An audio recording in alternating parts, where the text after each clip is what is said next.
Agatha கிறிஸ்டியின் நகரும் விரல் அத்தியாயம் 1 பகுதி 2. என் கதையை நான் தப்பாய் ஆரம்பித்துச் சென்று கொண்டிருப்பதை இப்போதுதான் உணர்கிறேன்.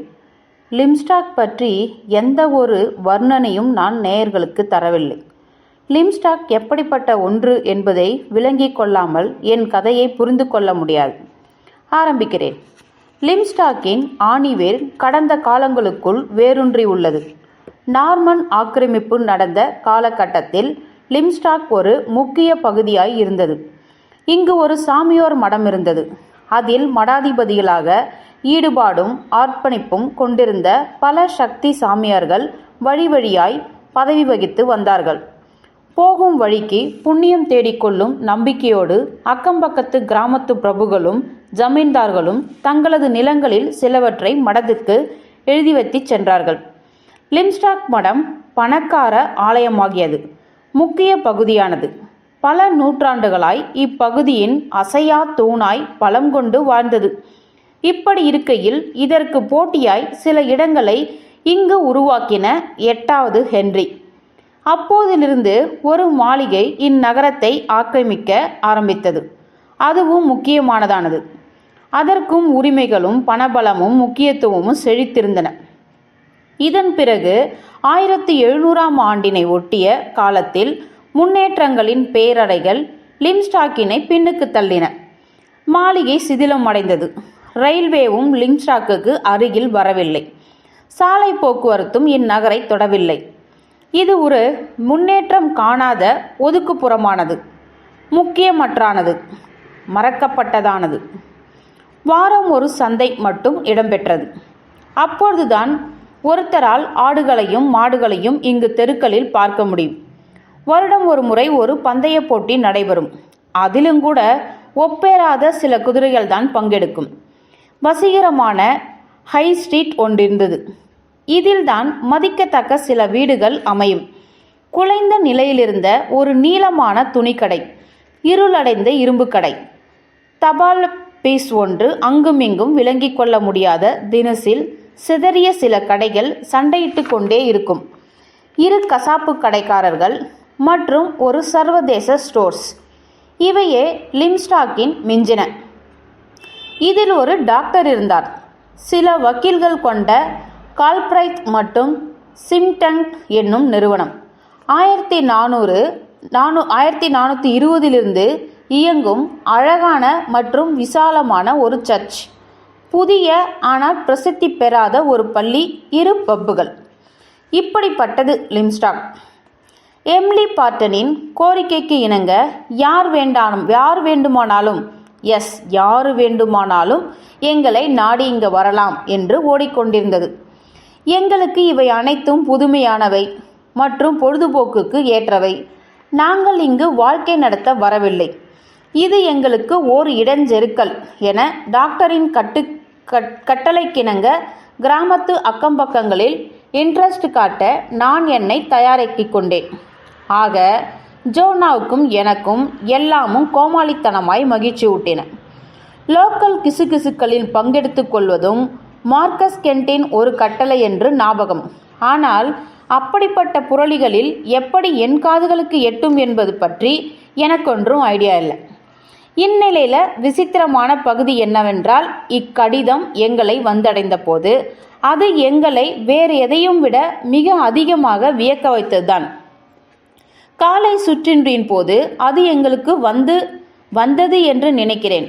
நேரம் மிக மெதுவாக நகர்ந்து கொண்டிருக்கும் தருணத்தில் செய்யும் எதையோ நீட்டி முழுக்கி செய்த காலத்தை ஒட்டும் ஒருத்தனை போல அக்கடிதத்தை நான் மிகவும் மெதுவாக திருப்பினேன்.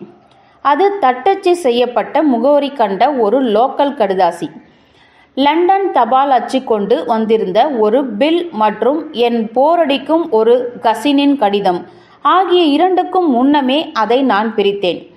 உள்ளே பிரிண்ட் பண்ணப்பட்டிருந்த அட்சரங்கள் மற்றும் வார்த்தைகள் வெட்டி எடுக்கப்பட்ட ஒரு தாளில் ஒட்டப்பட்டிருந்தன. அவற்றின் அர்த்தத்தை உள்வாங்கிக் கொள்ளாமல் வெறுமனே அவ்வார்த்தைகளை மட்டும் நான் ஓரிரு நிமிடங்கள் முறைத்து கொண்டிருந்தேன். பிறகு நான் விக்கித்து போனேன். சில பில்களின் மீது முகஞ்சொலித்தபடி கவனம் பதிந்திருந்த ஜோனா நிமிர்ந்து பார்த்தாள். ஹலோ என்றாள் அவள். என்ன அது திணறிட்ட மாதிரி தெரியுது? அக்கடிதம் கொச்சைத்தனமான வார்த்தைகள் கொண்டு நானும் ஜோனாவும் சகோதர சகோதரி கிடையாது என்று அதை எழுதியவனுடைய கருத்தை முன்வைத்தது. இது ஒரு போலி கடிதாசி என்றேன் நான். மொட்டை கடிதம். நான் இன்னமும் கூட அதிர்ச்சியால் பீடிக்கப்பட்டிருந்தேன். லிம்ஸ்டாக் போன்ற ஒரு ஒதுக்குப்புறத்தில் வந்து தங்கும் ஒருவன் இப்படிப்பட்டதையெல்லாம் எதிர்பார்க்க மாட்டான். ஜோனா உடனடியாய் ஒரு இயல்பான ஆர்வத்தை வெளிக்காட்டினாள். கிடையாதா? என்ன இருக்கு அதுல? யாரென்று அடையாளம் காட்டிக் கொள்ளாமல் எழுதப்படும் மொட்டை கடிதங்கள் வெளியில் யாருக்கும் காட்டப்படுவதில்லை. அதிலும் குறிப்பாக பெண்களிடம் கூடுமான வரையில் காட்டப்படுவதே இல்லை என்று நான் பல நாவல்களில் படித்திருக்கிறேன். பெண்களின் மென்மையான நரம்பு மண்டலத்துக்கு அப்படிப்பட்ட கடிதங்கள் ஏற்படுத்தவல்ல ஷாக்கிலிருந்து அவர்களை மீட்க அவ்வாறு செய்யப்படுவதாய் அந்நாவல்களின் விளக்கம் இருக்கும்.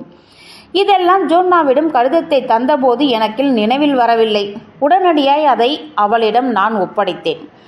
எவ்வித உணர்ச்சிகளுக்கும் ஆட்படாமல் அவள் காட்டிய ஆச்சரியத்திலிருந்து நாவல்கள் மூலம் எனக்குள் விளைந்திருந்த கருத்தினை ஜோனா தகர்த்தெறிந்து விட்டாள். குப்பை என்று விட்டாள். மொட்டை கடிதாசிகள் பற்றி நான் கேள்விப்பட்டிருக்கேனே ஒழிய ஒரு கடிதத்தை நான் இதுவரை பார்த்ததே இல்லை. அவை எல்லாமே இப்படிதான் இருக்குமா? உனக்கு விளக்கம் தர முடியாது என்றேன் நான். எனக்கும் இது ஒரு முதல் அனுபவம். ஜோனா அதை அப்படியே காற்றில் விட்டுவிட்டாள். என் மேக்கப்பில் நான் சரியாக கவனம் செலுத்தியிருக்குன்னு நினைக்கிறேன். சரி, என்னை எல்லாரும் இங்கே ஒரு ஜந்து போல இன்னைக்கு பார்க்க போகிறாங்க. இதுக்கு நம்ம பெற்றோர்கள் ஒரு காரணம் என்றேன் நான். அப்பா ஒரு நெட்டை கருப்பு, அம்மாவோ வெண்ணிற கூந்தலும் நீல நிற கண்களும் கொண்ட ஒரு குட்டை பிறவி. நான் அப்படியே அப்பாவை கொண்டு வந்திருக்கிறேன், நீ அம்மாவை. ஜோனா சிந்தனையாய் இதனை ஆமோதித்தாள். எஸ், நாம் 2 பேரும் கொஞ்சம் கூட ஒரே மாதிரி இல்லை. யாரும் நம்மை சகோதர சகோதரின்னு எடுத்துக்க மாட்டாங்க. ஆமாம், யாரோ ஒருத்தர் அப்படி எடுத்துக்கல என்றேன் நான் உணர்ந்து.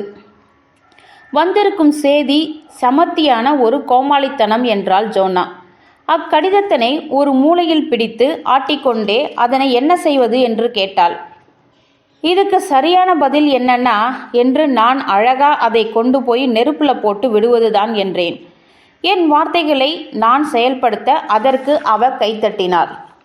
அழகா செஞ்ச அதை என்றாள் அவள். நீ நடிக்க போயிருக்கலாம். இங்கே கணப்பு இருந்தது ஓர் அதிர்ஷ்டம். குப்பை தொட்டி இதுக்கு ஒத்து வராது. கணப்பு இல்லைன்னா நானே அதை கொளுத்தி அதை மெல்ல எரிவதை பார்த்து ரசித்திருப்பேன். விஷயங்கள் அவை எப்போ எரியணும்னு நீ நினைக்கிறையோ அப்போ எரிந்து விடுவதில்லை என்றாள் ஜோனா. அவை வெளியே போகும் பரவும் தீக்குச்சிக்கு அடுத்து தீக்குச்சியாய் நீ கொளுத்த வேண்டி வரலாம். அவள் எழுந்து கொண்டாள். ஜன்னல் வரை போய் நின்று கொண்டாள். அப்படியே நின்றபடி அவள் தலையை சட்டென்று திருப்பினாள். கேட்டாள், யார் எழுதியிருப்பாங்கன்னு நீ யோசிக்கிற? அது நமக்கு தெரிய வாய்ப்பே இல்லை ஆமோதித்தாள் அவள். இங்கிருப்பவர்கள் நாம் இங்கே வந்து இருங்கிருப்பதை விரும்புகிறாங்கன்னு தான் நினச்சிக்கிட்டு இருந்தேன். அப்படிதான் நினச்சிட்டு இருந்தாங்க என்றேன் நான். பாதி பைத்தியமாகி புத்தி கெட்டு அலையும் ஏதோ ஒரு ஜென்மம் பண்ணியிருப்பது இது. இருக்கலாம். அசிங்கமானவன். அவள் சூரிய வெளிச்சம் நாடி போன பிறகு சிகரெட் ஒன்றை பற்ற வைத்து கொண்ட நான் அவள் சொன்னதும் சரிதான் என்று எண்ணிக்கொண்டேன். அசிங்கமான சமாச்சாரம்தான் இது. நாங்கள் இங்கு வந்திருப்பதில் யாருக்கோ கடுங்கோபம் உள்ளது. ஜோனாவின் தகத்தகக்கும் ஆடம்பரமான அழகினை யாரோ வெறுக்கிறார்கள். இதை ஒரு ஆசியமாக எடுத்துக்கொண்டு விடுவதே இப்போதைக்கு ஒரு சிறந்த வழியாகும். ஆனால் இதன் அடி ஆழத்தில் இது ஒன்றும் நகைச்சுவையான சமாச்சாரம் கிடையாது. டாக்டர் கிரிபித் அன்று காலையில் வந்தார்.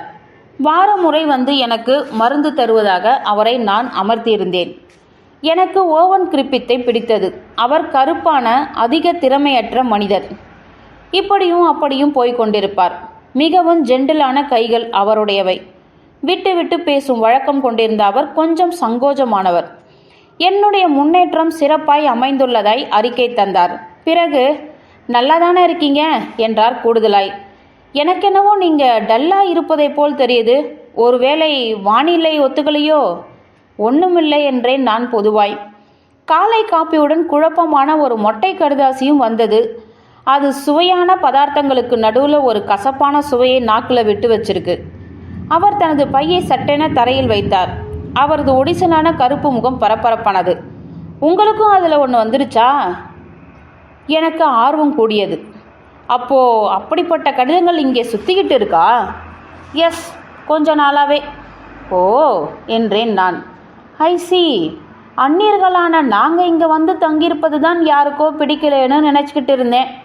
நோ நோ நோ, இதுக்கும் அதுக்கும் எவ்வித சம்பந்தமும் கிடையாது. இது ஜஸ்ட்டு.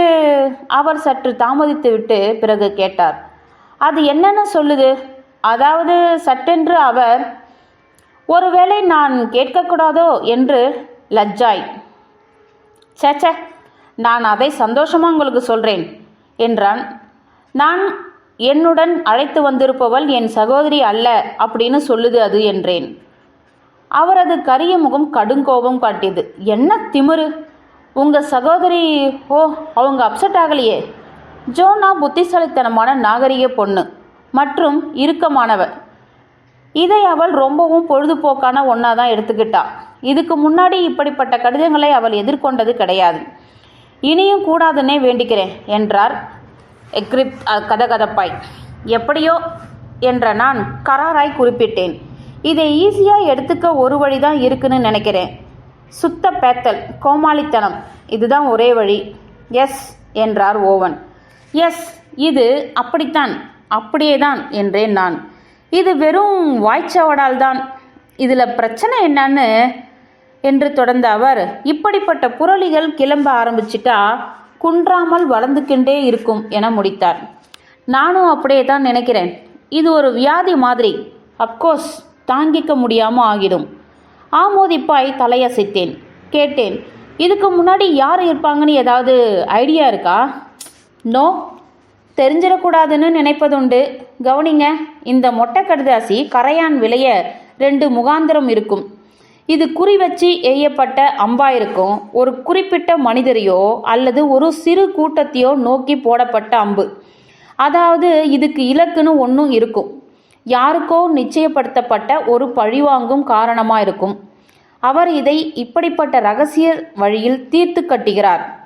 இது கீழ்த்தரமானது, கேவலமானது. அதுக்காக இதை கோமாளித்தனம்னு ஒதுக்கிடவும் கூடாது.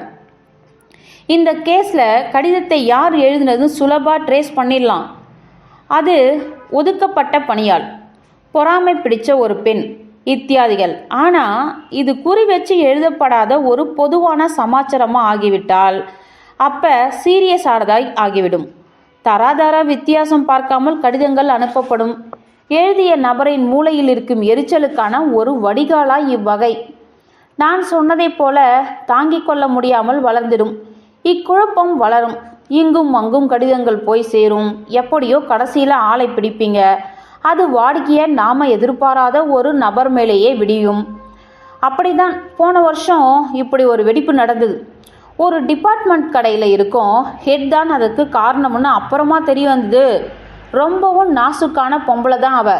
அங்கேயே பல வருடங்களாக வேலையில் வேற இருந்தவ. வடக்கில் நான் பணியாற்றிக்கிட்டு இருந்தபோது இது போல் நடந்தது. என்னவோ ஒரு சமாச்சாரம் இப்போ என் நினைவுக்கு வருது. ஆனால் அது முழுக்க முழுக்க தனிப்பட்ட பகை சம்பந்தப்பட்டது. இப்போவும் சொல்கிறேன், இப்படிப்பட்ட விஷயங்களை நான் அங்கொன்றும் இங்கொன்றுமா பார்த்துருக்கேன். இருந்தாலும் பயமுறுத்துது. இது இங்கே ரொம்ப காலமாக நடந்துக்கிட்டு இருக்கா கேட்டேன். அப்படி தெரியல. இதுக்கு விடை சொல்வது கஷ்டம். ஏன்னா இது போன்ற மொட்டை கடிதாசிகளை வாங்குவோர் அதை விளம்பரப்படுத்திப்பது இல்லை. அதை அவங்க நெருப்பில் போட்டுடுறாங்க. அவர் நிறுத்தினார். பிறகு பேசினார். எனக்கு ஒன்று வந்திருக்கு. சிம்மிங்டனுக்கு வக்கீல் இருக்கிறாரே, அவருக்கு ஒன்று வந்திருக்கு. என்னுடைய ஓரிரு பரிதாபமான நோயாளிகளுக்கும் இதை பற்றி சொல்லியிருக்காங்க. எல்லாம் ஒரே மாதிரியான கடிதங்களா? ஓ ஆமாம், எல்லாம் செக்ஸ் பற்றிய சுழலும் கடிதங்கள். அதுதான் அக்கடிதங்களின் முக்கியமே. அவர் சிரித்தார். சிம்மிங்டன் அவருடைய லேடி குமாஸ்தாவுடன் தவறான உறவு வைத்திருப்பதாய் அவருடைய கடிதம் குற்றம் சாட்டியது. பாவம் அந்த மிஸ் கிஞ்ச். குறைந்தபட்சம் 40 வயதுக்கும் அவளுக்கு. மூக்கு கண்ணாடி, முயல் போல முன்னாடி 2 பல்லு. அதை நேராக போலீஸுக்கு கொண்டு போயிட்டா. சிம்மிங்டன் எனக்கு வந்த கடிதங்கள் நான் காட்ட வேண்டிய ஒழுக்கம் என்னுடைய பெண் நோயாளியிடம் காட்டப்படுவதில்லை விளக்கங்களுடன் சொல்லிச்சு. அவை எல்லாமே குழந்தைத்தனமாகவும் முட்டாள்தனமாகவும் எழுதப்பட்டவை. ஆனால் ஆபத்தான விஷமத்தனம் கொண்டவை. அவருடைய முகம் இப்பொழுது மாறியது, ஆழ்ந்து குன்றியது. எப்படி இருந்தாலும் நான் பயந்து போயிருக்கேன்.